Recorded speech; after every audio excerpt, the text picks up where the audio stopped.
बिस्मिल्लाहिर्रहमानिर्रहीम। अस्सलाम वालेकुम नाज़रीन, जावेद के मैन ऑफिशियल में खुश आमदीद। आज हमने थोड़ा सा ट्रेंड चेंज किया है कि जो पहले हम पॉलिटिक्स के ऊपर प्रोग्राम्स करते थे, तो पिछले दिनों एक नाखुशगवार वाक़या पेश आया कि किसानों ने एहतजाजी मुज़ाहरा किया लाहौर के अंदर और उन पर शेलिंग की गई, जिसके नतीजे में एक जो रहनुमा थे किसान इत्तेहाद के, वो जान से हाथ धो बैठे। किसान एहतजाज क्यों करते हैं? हमने आज दावत दी है किसानों के बारे में बड़ा शानदार प्रोग्राम करने वाली एक सीनियर एंकर मैडम मिशाल इम्तियाज़ साहबा को, जो रेड न्यूज़ HD पर प्रोग्राम कर रही हैं किसान की आवाज़। आज हम उनसे बात करेंगे। अस्सलाम वालेकुम मैडम। जी वालेकुम अस्सलाम। मैं बड़ा हैरान हुआ जब मैंने पहला प्रोग्राम आपका देखा कि एक शहर में पैदा हुई, जवान हुई और शहर से ही तालीम हासिल करने वाली लड़की, जिसको गांव के तर्ज़ ज़िंदगी के बारे में कोई पता नहीं है कि वहाँ क्या काश्त होता है, कैसे काश्त होता है, किसानों की ज़िंदगी क्या है, उस पर आपने बेशुमार प्रोग्राम किए। तो आपके ज़हन में एक क्या चीज़ ऐसी थी कि किसानों की भलाई के लिए आप मैदान में उतरी? क्या कोई आपने मुताला किया या आपके कोई अजीज़ या रिश्तेदार जो थे वो मिले या कुछ जानने वाले मिले? क्या चीज़ आपके दिमाग में थी कि आपने सिर्फ किसानों के प्रोग्राम को ही फोकस किया था? जी जावेद साहब, बहुत शुक्रिया आपका। आपने मुझे इनवाइट किया अपने प्रोग्राम में और मुझे आपने मौका दिया कि आज मैं अपनी आवाज़ आप ऑडियंस तक पहुंचाऊं और उनको बताऊं कि मैंने ऐसा क्यों किया, इसके पीछे क्या वजह थी। आपने क्वेश्चन किया कि मैंने क्या कोई मुताला किया या फिर मेरे कोई अजीज़ थे इस बारे में, तो आपकी एक बात ठीक है, दूसरी बात थोड़ी नहीं ठीक। मतलब ये कि जी मेरा कोई ऐसा बैकग्राउंड नहीं है एग्रीकल्चर के हवाले से, ना मेरे कोई फैमिली वहाँ पर रहती है। मैं यहीं पर लाहौर में अपने बताया कि पैदा हुई, जी यहीं पर पैदा हुई, मैं यहीं पर रहती हूँ। तो इसके बावजूद अब यहाँ पर ना हमारी फील्ड में ये लाजमी है ये चीज़ कि हम किसी एक चीज़ को लेकर स्पेसिफिक हो जाएँ, ठीक है। तो जब मैंने ये मुतालिया किया कि मैं किस में जाऊँ, तो मैंने देखा सियासत भी है, हर चीज़ है, लेकिन मुझे यहाँ पर ज़रूरत पेश आई एक ऐसी चीज़ की जो कि एक नया आइडिया हो। और आप देखें जी, मशहद की रीढ़ की हड्डी कहा जाता है ज़राअत को। इसके साथ साथ हमारी 70% आबादी ऐसी है जो कि ज़राअत से वाबस्ता है, लेकिन हमारा यही वो तबका है जिसे हम हमेशा इग्नोर कर देते हैं। अगर मैंने डॉक्टर बनना है, इंजीनियर बनना है, तो मेरे लिए इंस्टीट्यूट मौजूद हैं, कॉलेज मौजूद हैं, यूनिवर्सिटीज़ मौजूद हैं, लेकिन अगर मैंने फार्मर बनना है तो मेरे लिए एजुकेशन यहाँ पे मौजूद नहीं। तो फिर यहाँ पर जब मैंने तमाम चीज़ों का मुताला किया तो मुझे ज़रूरत पेश आई क्यों ना कुछ ऐसा किया जाए जो कि हम तमाम ज़िंदगी से हट कर कुछ करें। तो फिर मैंने ये कदम उठाया कि मैं किसानों के लिए कुछ बेहतर करूँगी। इसी वजह से मैंने प्रोग्राम का आगाज़ किया जिसका नाम है किसान की आवाज़, आपने पहले बताया भी। तो फिर मैंने प्रोग्राम अपना स्टार्ट किया और मैंने उसमें ऐसे टॉपिक्स चूज़ किए जो कि मेरे बहुत वायरल हुए, जो कि नए टॉपिक्स थे, जैसे कि जैतून की काश्त है, कलवंजी है, सफ़ेद ज़ीरा है, काजू है, बादाम है, पिस्ता है, अगरवुड है। मैंने पाकिस्तान में पहली दफ़ा इन तमाम चीज़ों को इंट्रोड्यूस करवाया किसानों के हवाले से कि वो इसको काश्त करें। वो गंदम काश्त करते हैं, कपास काश्त करते हैं, चावल काश्त करते हैं, ये फसलें ठीक हैं, रवायती फसलें हैं, आप काश्त करें, लाजमी करें। लेकिन अगर यहाँ पर आपको फ़ायदा नहीं मिल रहा तो और कब तक आप इसको धक्का लगाएंगे? तो फिर इसलिए मैंने सोचा क्यों ना कुछ ऐसा किया जाए जो कि उनको भलाई दी जाए। इसके साथ मैंने बहुत सी वर्कशॉप भी अरेंज की हैं जिनमें मैं उन फार्मर्स को इकट्ठा करती हूँ। पूरे पाकिस्तान में फार्मर्स आते हैं, हमें ज्वाइन करते हैं और बहुत कुछ सीख कर जाते हैं वो। तो मैंने बस एक ही कदम उठाया जिससे मैं खुश हूँ बहुत कि मैंने उनके लिए कुछ किया है। किसानों के मसाइल मैडम बहुत ज़्यादा हैं जी। मैंने इस पर कॉलम भी लिखे थे और मुझे आज भी वो याद है कि जो छोटा फार्मर है ना जी, वो जब फसल काश्त करने लगता है तो उसके पास खाद, बीज, स्प्रे के लिए पैसे मौजूद नहीं होते। अब वो क्या करता है कि आड़ती भी उसको मजबूर करता है कि जब आपकी फसल तैयार होगी वो फसल मैंने उठानी है जी। अब वो फसल उठाने में एक तो पहली बात तो ये कि जो उधार चीज़ देता है उसमें परसेंटेज अच्छी खासी लगाता है, बिल्कुल बहुत महंगी देता है जी। जब वो फसल वापस उठाता है उसमें 3 से 4% कटौती अलग से करता है। अच्छा, कौन से ऐसे अवामिल हैं जो किसान अपनी मदद आपके तहत कुछ ऐसा करे जिससे उसके मुआशी हालात बेहतर हो जाएं, उस पर थोड़ी सी रोशनी डालें। जी जवेद साहब, बहुत ही अच्छा क्वेश्चन आपने किया है। मैं चाहती थी कि मैं इसका जवाब दूं। मैं खुद चाहती थी कि आप मुझसे कुछ ऐसा पूछें जो कि उनकी भलाई के लिए मज़ीद कुछ कहा जा सके। जवेद साहब, आपने क्वेश्चन तो बहुत अच्छा किया, लेकिन अब आप यहाँ पर ये देखें कि हमारे यहाँ जो फसलें काश्त की जाती हैं, रवायती फसलें जिन्हें कहा जाता है, जैसे कि गंदम है, चावल है, कपास है, अब इन तमाम चीज़ों की एक लिमिट है, ठीक है, कि हम इनसे फ़ायदा तो कमाते हैं लेकिन बहुत कम, ये बहुत लिमिटेड फ़ायदा है इनसे। हर साल किसान परेशान होते हैं। हर साल कोई ना कोई नया धचका लगता ही है उन्हें। जैसे कपास है, कपास तो मुसलसल बहरान का शिकार है। अब यहाँ पर ज़रूरत ये पेश आ जाती है, अगर हुकूमत आपका साथ नहीं देती तो अपनी मदद आप खुद करें। अगर मैं आपके लिए कुछ कर रही हूँ तो आप उन चीज़ों को अडॉप्ट करें, आप उससे सीखें। मैंने अगर आपको इंट्रोड्यूस करवाया है कि आप अपने इलाके में काजू को लगाएं, पिस्ता लगाएं, कलवंजी लगाएं, सफ़ेद ज़ीरा लगाएं, तो आप ये चीज़ें काश्त करें। ये चीज़ें आपको बहुत ज़्यादा फ़ायदा देती है। जैसे कि अगरवुड है, अब अगरवुड आप खुद इमेजिन करें कि सिर्फ एक दरख्त है, एक लकड़ी है, उसका फल तो लगता है, फल अलग से बिकता है, तेल अलग से बिकता है उसका, लेकिन उसकी जो लकड़ी है सिर्फ लकड़ी ही, परफ्यूम उससे बनती है, उसकी खुशबू बहुत महंगी है, बहुत एक्सपेंसिव परफ्यूम है उसकी।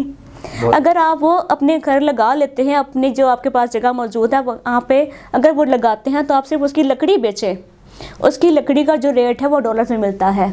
आप इमेजिन करें। तो पाकिस्तान में ये ट्रेंड है, इससे पहले किसी ने काश्त की हुई है? जी, ये बहुत रेयर है। चंद एक मकामात पर आपको ये मिल जाएगी, लेकिन यहाँ पर लैक ऑफ नॉलेज बहुत ज़्यादा है फार्मर्स में। मैंने एक इनिशिएटिव तो लिया था, बहुत से लोगों ने इसको अडॉप्ट भी किया, बहुत से लोगों ने लगाया भी उसको उसके बाद, लेकिन ये बहुत ही रेयर है, बहुत नायाब है। ये फार्मर्स को लगाते ही नहीं। अब उनको चाहिए कि वो खुद ऐसे तरीके अपनाएं। उसका कुछ जो सीड आप कह लें, ये प्लांट्स पाकिस्तान के अंदर दस्तयाब हैं? बहुत अच्छा क्वेश्चन है आपका। यहीं पर आके हम मार खा जाते हैं कि हमारे पास इनके सीड मौजूद नहीं होते, हमारे पास इनके प्लांट्स नहीं है। अब काजू है, पिस्ता है, अगरवुड है, ये तमाम चीज़ें इंडिया में काश्त की जाती हैं, पाकिस्तान में नहीं लगाई जा रही। पाकिस्तान में और इंडिया में हमारे क्लाइमेट में ज़्यादा फर्क नहीं है। मैं यही सवाल करने लगा था कि क्या क्लाइमेट जो है पाकिस्तान का मौजू है इन फसलों के लिए, क्योंकि किसानों के ज़हन में ये सवाल आता है बिल्कुल हमारे ये मौसम भी ठीक है, ये क्लाइमेट जो है वो बेहतर है कि नहीं है, इसके बारे में थोड़ा सा बताइए। बहुत ज़बरदस्त क्वेश्चन किया है आपने। बेशक हमारा क्लाइमेट इस काबिल है कि हम इन तमाम चीज़ों को यहाँ पे ग्रो कर सकें। इसके साथ अब टेक्नोलॉजी आ चुकी है, हाइड्रोपोनिक कल्चर है, आप अगर वो लगाते हैं तो उसके लिए आपको ज़मीन तो चाहिए ही नहीं, बहुत अच्छा आइडिया, टेम्परेचर आपको चाहिए ही नहीं उसके लिए। अगर आपके पास सिर्फ एक कमरा ही मौजूद है जो कि आपका फारिग पड़ा है, ड्राइंग रूम है जिसका आप इस्तेमाल नहीं करते, कोई ऐसा कमरा है, तो आप उसमें ये कल्चर लगाएं, हाइड्रोपोनिक लगाएं। उसके सिर्फ और सिर्फ पाइप्स लगाए जाते हैं, उसके अंदर पानी लगाया जाता है, सिर्फ पानी है उसमें। इसके अलावा खाद की बात करें तो उसमें सिर्फ हमने कोकोपीट डालनी है। कोकोपीट नारियल को कहा जाता है, बहुत ही आसान, आप घर पर बना सकते हैं। इसके लिए आपका एक्सपेंस बिल्कुल ज़ीरो है। और ये जो कल्चर है ये 10 साल तक चलता है, ख़राब नहीं होता सिस्टम। ये सिस्टम 10 साल तक ख़राब नहीं होता। आप ये लगाएं, इसके बाद हम इसी कल्चर में मसनूई टेम्परेचर भी बना सकते हैं। ये ट्रेंड तो पाकिस्तान में शुरू हो गया मेरा ख्याल है। ये शुरू हो चुका है, लेकिन ये भी बहुत ही एक लो स्केल पर है, अभी इसको इंट्रोड्यूस नहीं करवाया जा रहा। हुकूमत को चाहिए कि वो उन्हीं चीज़ों को आगे लेकर आए। आपने इस पर कोई प्रोग्राम्स किए हुए हैं? जी, बहुत से मेरे प्रोग्राम मौजूद हैं, आप देख सकते हैं। मेरे जो फार्मर्स मुझे देख रहे हैं, मैं उनसे कहती हूँ कि आप उनको वॉच करें, आप उनसे सीखें। इसके साथ आप बैकयार्ड फार्मिंग करें। अगर आपके पास रकबा मौजूद नहीं लेकिन आप चाहते हैं कि आप ऑर्गेनिक सब्जियां लगाएं, पौधे लगाएं, इलायची का पौधा आप देखिए गमले में फल देना शुरू कर देता है। और ये तमाम चीज़ों के जो सीड हैं हम खुद भी ग्रो कर सकते हैं। मैंने बताया हुआ काजू का, इलायची का सीड खुद से ग्रो कैसे कर सकते हैं, तो आप खुद से ग्रो करें। आपकी वीडियोस मौजूद है सर? बिल्कुल मौजूद हैं। ठीक जी मैडम, एक और अहम सवाल के किसान इनफरादी सतह पर एक लिमिट तक ही काम कर सकते हैं जी, उससे आगे वो नहीं जा सकते, तो क्या ऐसी हुकूमती जिम्मेदारियां हैं जिसकी वजह से किसान जो है उनके हालात और बेहतर हो सकते हैं? हुकूमत को क्या करना चाहिए इसके बारे में? जी, आपने बहुत अच्छा सवाल किया है कि अब देखिए, अगर एक सिंगल पर्सन जैसे मैं हूँ, आप हैं या फार्मर हैं, हम कब तक कुछ करेंगे? एक लिमिट है हमारी, इसके बाद हम नहीं कर पाएंगे क्योंकि हमारे पास सोर्सेज ख़त्म हो जाएंगे, इनकम ख़त्म हो जाएगी, ज़राए नहीं होंगे हमारे पास। अब हुकूमत का जो रोल है हम उसे इग्नोर नहीं कर सकते। सबसे ज़्यादा मेजर रोल हुकूमत का ही है यहाँ पर। हुकूमत को चाहिए कि ऐसी पॉलिसी बनाए जिससे फार्मर्स की भलाई की जा सके। अब यहाँ पर एक्सपोर्ट पॉलिसी बनाई जाए, जैसे कि आम है, ऑरेंज है, हम ये पहले ही एक्सपोर्ट कर रहे हैं, राइस है हम पहले एक्सपोर्ट कर रहे हैं। अब यहाँ पर हमारी जो बाकी फसलें जैसे कि वो ऑलिव्स हैं, कैनोला है, बहुत ही मेजर क्रॉप्स हैं हमारी। और इसके लिए तो मेरा ख्याल है चकवाल के अंदर एक इंस्टीट्यूशन बनाया गया है जी। अब यहाँ पर कमी आ जाती है कि हुकूमत इस पर कुछ भी नहीं कर रही। अगर हुकूमत पॉलिसी बना देती है, अगर लेट्स सपोज एक फार्मर है, एक किसान है, उसकी पैदावार निकलती है 1000 मन, हुकूमत ये पॉलिसी बना दे कि वो 500 मन पाकिस्तान की लोकल मार्केट को सेल करेगी और बाकी की 500 मन वो एक्सपोर्ट कर देगी।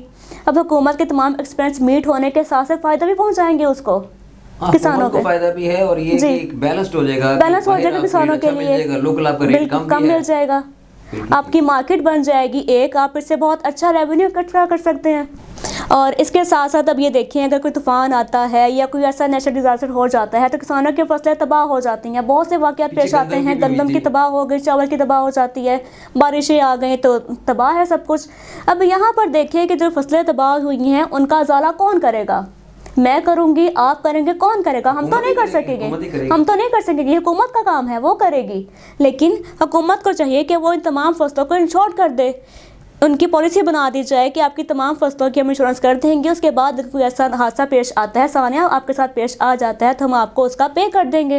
अगर नहीं आता तो उसमें तो फिर हुकूमत का फ़ायदा है, क्योंकि फिर किसानों ने कुछ ना कुछ तो देना ही है उनके बारे में, वो कुछ देंगे तो ही वो आगे से लेंगे ना। अब अगर हर दफ़ा तो ऐसा नहीं होता कि कोई नुकसान हो जाए, कभी कभी बहुत रेयर केसेस होते हैं ना ये। अब हुकूमत जब ऐलान करती है सब्सिडीज़ का तो यहाँ पर जो बड़े फार्मर्स होते हैं जो कि रेफरेंस निकालते हैं अपना, वो ले जाते हैं सब्सिडी। जब फार्मर्स छोटा तबका जो कि सच में इसको जो नीडी होता है वो रह जाता है पीछे। हुकूमत को चाहिए कि वो ये पॉलिसी बना दे कि जो छोटे फार्मर्स हैं सिर्फ वही सब्सिडी ले सके। लेकिन ये यहाँ पर शिक्के रखी जाती हैं। अगर आप ये क्वेश्चन कभी पढ़े, जो आती हैं क्वेश्चन जब आती हैं तो उसमें लिखा होता है कि फार्मर कम से कम 1 एकड़ का मालिक हो। अब हर किसी के पास चले 1 एकड़ होता है, लाजमी हो जाता है, ठीक है, लेकिन बहुत से फार्मर्स ऐसे हैं जो कि इसको बहुत ही लो लेवल पर शुरू करते हैं। अब चाहिए हमें कि हम उनको अकोमोडेट करें। पाकिस्तान के अंदर तो जो एलीट क्लास तबका है उसको फ़ायदा मिलता है, उसको फ़ायदा मिलता है, जो कि सच में नीडी हैं वो हमेशा इग्नोर हो जाते हैं। तो यही हमने फ़र्क ख़त्म करना है, हमने इस इम्तियाज़ को ख़त्म करना है कि हमने यहाँ पे फ़र्क नहीं करना किसी के दरमियान, और जो हमारा सच में नीडी तबका है हम उसी को पकड़ें, उसको हम अकोमोडेट करें। इसके साथ एक और स्टेप है, बहुत ही अहम स्टेप है कि जो ट्यूबवेल्स लाए जाते हैं जो बिजली पर चलते हैं, क्यों ना हम उनको सोलर पे कन्वर्ट कर दें। हुकूमत को चाहिए, यूनिट कम किए हुए हैं, ठीक है, लेकिन हमारे पास जब एक चीज़ कुदरती मौजूद है तो मुझसे फ़ायदा क्यों ना उठाएं। इंडिया में भी ऐसा ही है, इंडिया में भी ऐसा ही है। अब देखिए, इंडिया की टेक्नोलॉजी हमसे बहुत आगे है, उनका एग्रीकल्चर बहुत आगे है हमसे, और हमारे जो फार्मर्स हैं वो उनसे बहुत पीछे रह जाते हैं। हुकूमत को चाहिए कि जो सीड हमें चाहिए, काजू है, पिस्ता है, बादाम है, इलायची है, सफ़ेद ज़ीरा है, कलवंजी है, हमें इन तमाम सीड्स को यहाँ पे बर वक्त पहुँचाया जाए, हमें ये सीड दिए जाए ताकि हम इनको लगाएं, हम इससे फ़ायदा इकट्ठा करें। आखिर में एक मुख्तसर मगर जामिया एक मैसेज दें किसानों के लिए। जी जवेद साहब, मैं फिर से ज़ोर देना चाहूँगी मुतबादिल फसलों पर। हम रवायती फसलें तो काश्त कर रहे हैं, आप लाजमी काश्त करें, हमारी बेसिक नीड है, जनाब हमें चाहिए, हमने खाना है, हमने ज़िंदा रहना है, लेकिन इसके साथ साथ कुछ ऐसा भी हम काश्त करें जो कि हमें ज़्यादा फ़ायदा पहुंचा सके। मेरा यही ज़ोर है, मैं यही कहना चाहूँगी कि फार्मर्स अपनी मुतबादिल फसलों को भी लाजमी काश्त करें। जैतून लाजमी लगाएं, बहुत फ़ायदेमंद है, उसका तेल भी है, फल भी है, ये डूल पर्पज़ है। इसके साथ आप अमरूद लगाते हैं, जहाँ जहाँ अमरूद काश्त किया जाता है वहीं पिस्ता लगाया जाता है, वहीं काजू लगाया जाता है। मेरी वीडियो मौजूद हैं, आप उनको वॉच करें, आप सीखें कि हमने इनको कैसे ग्रो करना होता है। मेरा इसी पर ही जोर है, लाजमी आप इसको लगाएं ताकि आपको फ़ायदा पहुँच सके। अब किसानों को चाहिए कि वो भी हाथ पाँव मारें, आगे निकल आएँ। अब ये वक्त नहीं रहा कि हम बस रिलाई करें हुकूमत पर ही, या जो हमें मिल रहा है हम उसी पर सब्र शुक्र कर लें, ऐसा नहीं हो सकता, एक लिमिट है। अब और कब तक हम ऐसा करेंगे, कैसे चलेगा ये। अब भारत के आप देखिए, जो वहाँ पे फार्मर्स हैं वो बहुत आगे चले गए हैं, क्यों? क्योंकि वो मेहनत करते हैं। नो डाउट हमारे फार्मर्स बहुत मेहनती हैं, बहुत मेहनत कर रहे हैं, लेकिन फिर भी एक बहुत कम है, हमारे पास टेक्नोलॉजी मौजूद नहीं है, हमारे पास सीड नहीं है, प्लांट्स नहीं हैं। तो अब हमारे पास जब चीज़ें मौजूद नहीं है तो हम कैसे आगे आएंगे फील्ड में, हम कैसे निकलेंगे। तो मेरा हुकूमत से भी यही अपील है कि हुकूमत को चाहिए कि वो इन तमाम चीज़ों को यकीनी बनाए कि यहाँ पे प्लांट्स भी मौजूद हों, यहाँ पर सीड भी मंगवाए जाएं, और फार्मर्स को भी चाहिए कि वो ज़रा अपनी रवायती फसलों को छोड़कर अब आगे निकल आएँ, अपने एक खेत में पार्टीशन कर लें। एक तरफ आप गंदम लगा लें, दूसरी तरफ आप कलवंजी लगा लें, सफ़ेद ज़ीरा लगा लें, क्योंकि ये तमाम चीज़ें एक ही ख़ानदान से बिलोंग करती हैं। गंदम कलवंजी और सफ़ेद ज़ीरा। ये एक फैमिली से बिलोंग करते हैं क्योंकि इनकी खेलियाँ बनाई जाती हैं। तो आप खेत एक दफ़ा तैयार करें, गंदम का तैयार करें और आप उसी में ही कलवंजी लगा लें, उसी में ही आप सफ़ेद ज़ीरा लगाएं। जी बहुत शुक्रिया मैडम आपका, आप तशरीफ़ लाएँ। जी नाज़रीन, ये था आज का प्रोग्राम। मैं भी एक मुतालबा करता हूँ कि किसानों का मुआशी कत्ल और शैलिंग के ज़रिए कत्ल ये बंद किया जाए।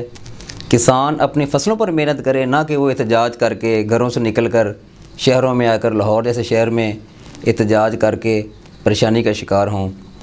हुकूमत को चाहिए, हुकूमत ख्वाह किसी भी सियासी पार्टी की हो, कि वो एक ऐसा इदारा कायम करे जिसकी बराह रास्त मॉनिटरिंग वज़ीर-ए-आज़म किया करें, और वो एग्रीकल्चर से मुतल्लिका महकमा होना चाहिए ताकि किसानों के बेनिफिट्स के लिए, उनके मुफाद के लिए बेहतर से बेहतर इक़दामात किए जा सकें।